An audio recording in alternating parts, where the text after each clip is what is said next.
ഇത് ശരിക്കും പറഞ്ഞാൽ അത് നമുക്കത് കണക്ട് ആയി എന്നുള്ള റീസൺ ഇപ്പം പേഴ്സണലി പറയുകയാണെന്നുണ്ടെങ്കിൽ ഇത് കണ്ടുകൊണ്ടിരിക്കുമ്പം നമുക്ക് അറിയണമെന്നുണ്ട് ശരിക്കും അയാളാണോ ഇത് ചെയ്തത്, അല്ലെങ്കിൽ അയാളിപ്പോൾ എവിടെയായിരിക്കും. പെട്ടെന്നൊരു എഴുതി വെച്ചിട്ട് അവർ വിട്ടു പോകുന്നു എന്ന് പറഞ്ഞിട്ട് നിർത്തി കഴിയുമ്പോൾ നമുക്കൊരു ഇനി എന്തായിരിക്കും ശരിക്കും ഞാൻ ചോദിച്ചിട്ട് ഇപ്പൊ എനിക്കും കിടക്കുന്നുണ്ട്. അത് ഇന്റൻഷനല്ല സുമേഷ്. കാരണം നമ്മളൊന്ന് ചിന്തിപ്പിക്കാൻ ശ്രമിക്കുക. കാരണം നമ്മൾക്ക് ഇതൊരു it's actually it's A story about empathy ഇല്ലേ. നമ്മൾക്കും എല്ലാവർക്കും ഈ അവസ്ഥ ഉണ്ടാകുന്നുണ്ട്. ആ ക്യാരക്ടറിനെ ഇന്റൻഷനലി നമ്മൾ സ്റ്റോറിയിൽ കാണിച്ചിട്ടുമില്ല. ഇല്ല, ഇന്റൻഷനൽ ആണ്. അത് ഇന്റൻഷനൽ ഒരു വേഗ് ഫോട്ടോ മാത്രമേ ഉള്ളൂ. അത്രേ ഉള്ളൂ. അത് ഇന്റൻഷനാണ്. കാരണം സ്റ്റോറി അയാളെ കുറിച്ചല്ല, സ്റ്റോറി ആ സ്ത്രീയെ കുറിച്ചാണ്, അയാളുടെ ഭാര്യയെ കുറിച്ചാണ്. അയാൾക്ക് അവരുടെ ജീവിതത്തിലുണ്ടായ അയാൾ കാരണമാകപ്പെടുന്ന ഒരു സംഭവത്തിൽ ആ അനുഭവം ഉണ്ടാകുന്ന അവരുടെ മാനസികാവസ്ഥ മാത്രം നമ്മൾ പറയുക എന്നുള്ളതാണ്. അപ്പം as A human being I wanted the audience to connect to her helplessness. നമുക്ക് ആർക്കും ജീവിതത്തിൽ എപ്പോഴും ഒക്കെ വരാവുന്ന ഒരു അവസ്ഥ അതൊക്കെ. അപ്പം അതാണ് ഇന്റൻഷനലി ഇപ്പോൾ ആ സ്റ്റോറി തുടങ്ങുന്ന സമയത്ത് ഫ്രണ്ട് കാണുന്നത് ഇറ്റ്സ് എ വെരി ഹാപ്പി ഹോമാണ്. പക്ഷേ ഐറോണിക്കലാണ് അതിൻ്റെ end. She seeing A sad home at the end. അപ്പം ഒരു ദിവസം കൊണ്ട് നമ്മുടെ കാര്യങ്ങൾ തിരിച്ച് മാറി മറിയാം. അപ്പം അങ്ങനെ ഒരു മെസ്സേജിങ് ആണ്. അപ്പോൾ അത് ഇന്റൻഷനലാണ്. ഇതുപോലെ പലരും പറഞ്ഞു, ഇരുത്തി കുറച്ച് ചിന്തിപ്പിച്ചു. That was purely my intention. എനിക്ക് നിരാശ ഇതിനൊരു ഫുൾ അതിന്റെ വിജയമാണ്. അതെ അതെ, താങ്ക് യു. മൂവിയുടെ വിജയമാണ് ശരിക്കും. എല്ലാവർക്കും അത് ഡിഫറെന്റ് പെർസ്പെക്റ്റീവിലായിരിക്കും ആൾക്കാർ എടുക്കുന്നത്. നമ്മളൊരു ഫിലിം ചെയ്തു കഴിഞ്ഞാൽ അത് ഓഡിയൻസ് എങ്ങനെ സ്വീകരിക്കുന്നു എന്നുള്ളത് എല്ലാവരുടെയും ഇതാണല്ലോ. വേൾപൂളിന് ആക്ച്വലി ഒരു ഫുൾ ഫ്ലെഡ്ജ് സ്ക്രിപ്റ്റ് ഫിലിമായിട്ട് എഴുതി വെച്ചിട്ടുണ്ട്. Thank you. ചുഴിയിൽപ്പെട്ടു പോകുന്ന പോലെ തന്നെയാണ് ലൈഫ് ശരിക്കും. എനിക്ക് അതിനകത്ത് അതുപോലെ തന്നെ എനിക്ക് ഇമോഷണൽ ആവുകയാണ്. നമുക്കൊരു ഒരു ഒരു ഭാരം ഫീൽ ചെയ്ത ഒരു ഡയലോഗ്, ഒരു സീനുള്ളത്. നമുക്കിപ്പോൾ കാണുന്നുണ്ട്. ബട്ട് സ്റ്റിൽ സൂയിസൈഡ് ചെയ്യാൻ ശ്രമിക്കുന്ന ആ ഒരു പോയിന്റിൽ ഐ എം ഹംഗ്രി എന്ന് കൊച്ചു പറയുകയും മക്കൾക്ക് വിശന്നിരുന്ന് കഴിയുമ്പോൾ ഒരിക്കലും അമ്മ ചെയ്യില്ല, ഉടനെ തിരിച്ചു കൊണ്ട് അവർക്ക് ആഹാരം എടുത്ത് കൊടുക്കുകയും ചെയ്യുന്നത് വല്ലാത്തൊരു ഭാരമായിരുന്നു എനിക്ക് ആ കുറച്ച് സെക്കൻഡുകൾ എനിക്ക് കിട്ടിയത്. കാരണം എനിക്കും മക്കളുണ്ട്, നമുക്കത് ഭയങ്കരമായിട്ട് കണക്റ്റഡ് ആവും. പിള്ളേർ വന്ന് ഹംഗ്രി എന്ന് പറയുമ്പോൾ ഇതെല്ലാം മാറ്റി വെച്ചിട്ട് ഇതിപ്പം എത്രാമത്തെ ഡ്രാഫ്റ്റാണ് ഈ സ്ക്രിപ്റ്റ് ശരിക്കും സിനിമയായത്?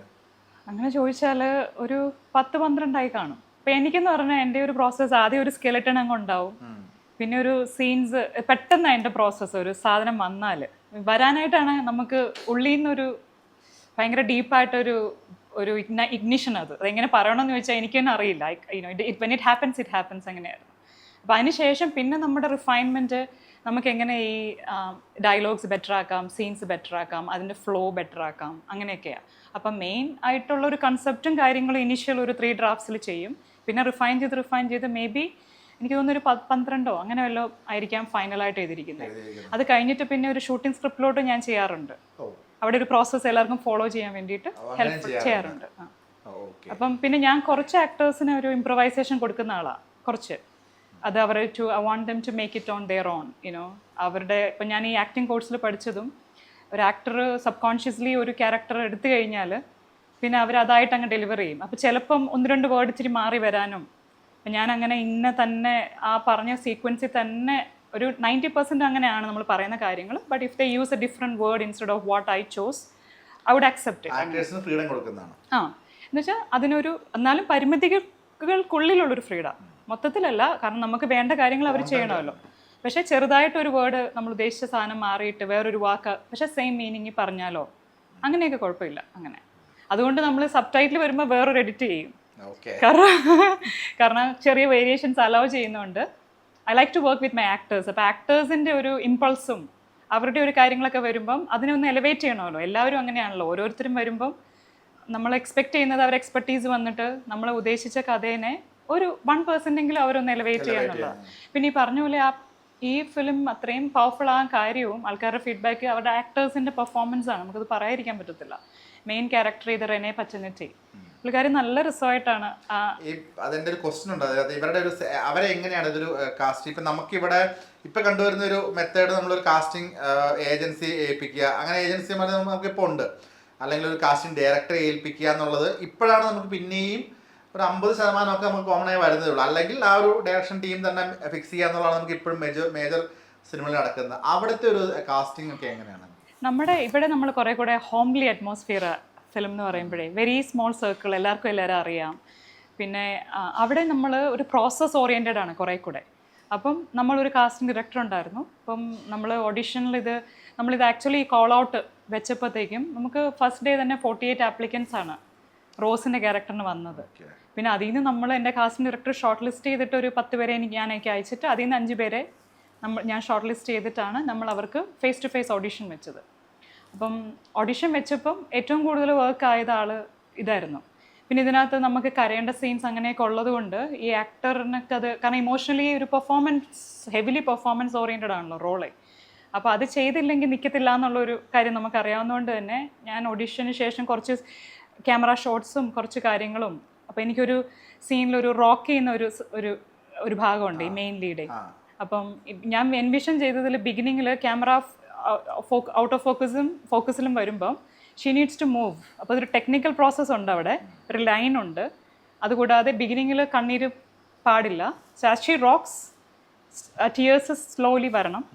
ആ ടിയേഴ്സ് വന്നു കഴിയുമ്പോൾ she needs to hold the line in focus, എന്നിട്ട് കരയണം എന്നുള്ളത് ഇച്ചിരി ടെക്നിക്കലാണ്. അപ്പം I was just trying to see, കാരണം നമുക്കൊരു കുറേ ഓപ്ഷൻസ് ചിന്തിക്കാമല്ലോ. അപ്പം ഞാനിങ്ങനെ റോസ് ഇവിടെ ഇരിക്കുവാണ്, റെനെ ഇങ്ങനെ ഇരിക്കുവാണ്, അപ്പം ഞാനിങ്ങനെ ഇരുന്ന് ഡിസ്കസ് ചെയ്യുവാണ്. ഞാൻ ഡിസ്കസ് ചെയ്യുമ്പോൾ തന്നെ ഷീ സ്റ്റാർട്ടഡ് ടു റോൾ. ഞാൻ പറഞ്ഞു തീർന്നപ്പം ടിയേഴ്സ് വന്നു കഴിഞ്ഞു.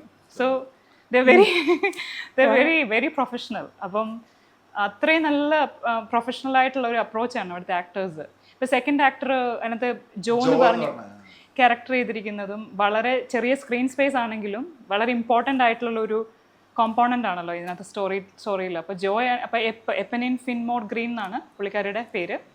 അപ്പം ഈ ഒരു ഷോട്ടിൽ, ക്ലൈമാക്സ് ഷോട്ടിൽ ഞാനിങ്ങനെ 1-2 ഓപ്ഷൻസ് പറഞ്ഞു വെച്ചു. കാരണം ഈ ടിയർ പ്രൊഡ്യൂസ് ചെയ്യുന്ന ചില ആക്ടേഴ്സിന് it's exhausting for them emotionally.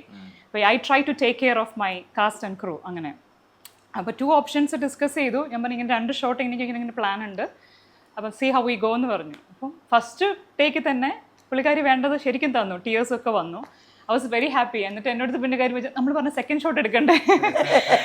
അപ്പോൾ ഞാൻ പറഞ്ഞു ഓക്കെ ലെറ്റ്സ് റോൾ ഗോ എന്ന് പറഞ്ഞിട്ട് ഇവർ ബ്രേക്ക് ആകുമ്പോഴേ ദേ നോർമൽ, അവർ ചിരിച്ച് ഹാപ്പി ആയിട്ട് ഇങ്ങനെ നിൽക്കുവാണ്. ഗ്ലിസറിൻ ഇല്ല, ഒരു ആർട്ടിഫിഷ്യൽ സംഭവം ഇല്ല.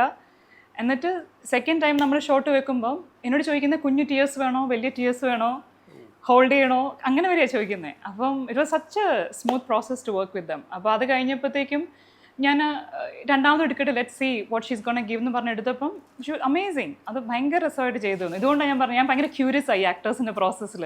അതാണ് ഞാൻ കോഴ്സ് എടുക്കാൻ പോയത്. ഇവരെങ്ങനെ how do they do it എന്നൊക്കെ ഉള്ളത് അറിയാനും, അത് so that I can understand them better.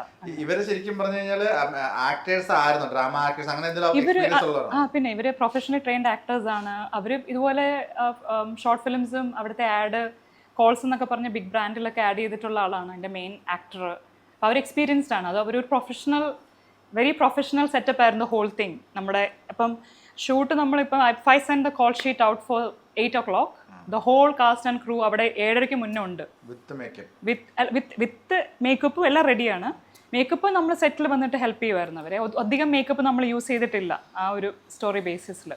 പിന്നീട് ഇപ്പം അവർക്ക് നമ്മൾ അവരുടെ നല്ലൊരു പ്രോസസ്സാണ്. കാരണം അവർ വന്ന് അവരുടെ എക്യുപ്മെൻറ്റിനുള്ള സ്പേസ് കണ്ടെത്തി കഴിഞ്ഞാൽ ഓർഡറിലെല്ലാം പ്ലേസ് ചെയ്തു. 5 minutes ദേ റെഡി, അവർ റെഡിയാണ്. അതുപോലെ പാക്കപ്പ് പറയുമ്പോഴും 5 minute കൊണ്ട് ഫുള്ള് എല്ലാം ഭയങ്കര സിസ്റ്റമാറ്റിക് ആണ്. സോ അത് നല്ല നമ്മൾ പക്ഷെ അഡാപ്റ്റബിൾ ആണല്ലോ. നമ്മൾ ഈ കേരളൈറ്റ്സ് ഇന്ത്യൻസിന്റെ ഗുണം എന്ന് പറഞ്ഞാൽ നമ്മൾ എവിടെ പോയാലും എന്തിനോട് നമ്മൾ അഡാപ്റ്റബിൾ ആണ്. പക്ഷേ it helps when your cast and crew are very much professional, dedicated. ചോദ്യങ്ങൾ ചോദിച്ച് നമ്മുടെ അടുത്ത് വന്നുകൊണ്ടിരിക്കും. ലൈക്ക് ഈ ടോണിന് ഇങ്ങനെ വന്നാൽ എനിക്ക് ഇങ്ങനെ തോന്നുന്നു, I don't feel it right inside, ഞാൻ ഇങ്ങനെ പറഞ്ഞാൽ ആക്ടേഴ്സ് ഈവൻ സിനിമാറ്റോഗ്രാഫർ വരും. ലൈക്ക് അപ്പം തന്നെ നമ്മൾ എക്സ്പ്ലെയിൻ ചെയ്യുമ്പോൾ ദേ ഗെറ്റ് ഇറ്റ്, പറയും ഓൺ ദ ടൈം. പിന്നെ ചില കാര്യങ്ങൾ നമ്മൾ അവിടെ വെച്ചിട്ട് ചെറിയൊരു ഇംപ്രൊവൈസേഷൻ, എനിക്കൊരു ഷോർട്ട് ലിസ്റ്റ് ഒക്കെ ചെയ്തിട്ടാണ് നമ്മൾ. ഇപ്പം എൻ്റെ DOP സെയിം DOP ആണ് എൻ്റെ ഞാനിപ്പോൾ ചെയ്ത അടുത്ത ഒരു ഷോർട്ട് ഫിലിമിനും വർക്ക് ചെയ്തിരിക്കുന്നത്. പുള്ളി ഈസ് വെരി വിഷ്വലാണ് ക്ലേ. അപ്പോൾ ക്ലേക്ക് നമ്മൾ ഷോർട്ട് ലിസ്റ്റായിട്ട് ഞാൻ പറഞ്ഞു കഴിഞ്ഞിട്ട് ഒരു വിഷ്വൽ റെഫറൻസ് കൂടെ ഞാൻ അയച്ചു കൊടുക്കും. So that he sees what I am seeing. അങ്ങനെ അപ്പോൾ എവരി വൺ ഈസ് ഡിഫറെൻറ്റ്. അപ്പം I just want to understand people. എനിക്കൊരാളെ മനസ്സിലാക്കി കഴിഞ്ഞാൽ I can sort of deliver what they need. പിന്നെ നമ്മൾ സംസാരിച്ചിട്ട് എത്തും. സോ ചില സീൻസിൽ ഇപ്പോൾ ഈ ഫിലിം എടുക്കുമ്പം കുട്ടികളെ നോക്കി ആ ഒരു മെഡിസിൻ കഴിക്കുന്ന സീൻ പറഞ്ഞില്ലേ, അവിടെ വെച്ചിട്ട് when she actually did that performance എൻ്റെ കണ്ണിൽ കണ്ണുനീര് പോലെ വന്നു. കാരണം ഐ ഫെൽറ്റ് ഇറ്റ്. അങ്ങനെ വന്ന് ഞാനിങ്ങനെ ക്ലേയെ നോക്കുമ്പോൾ ക്ലേയുടെ കണ്ണ് നിറഞ്ഞു പറയുക. So that's A sort of investment they do. അങ്ങനെ ആയിരുന്നുകൊണ്ട് ഞങ്ങൾ ഒരു ഭയങ്കര സിംഗിളാണ്. സോ നെക്സ്റ്റ് ടൈം ഇപ്പോൾ ഈ ഫിലിമിനെ വിളിച്ചപ്പം they were all ready to do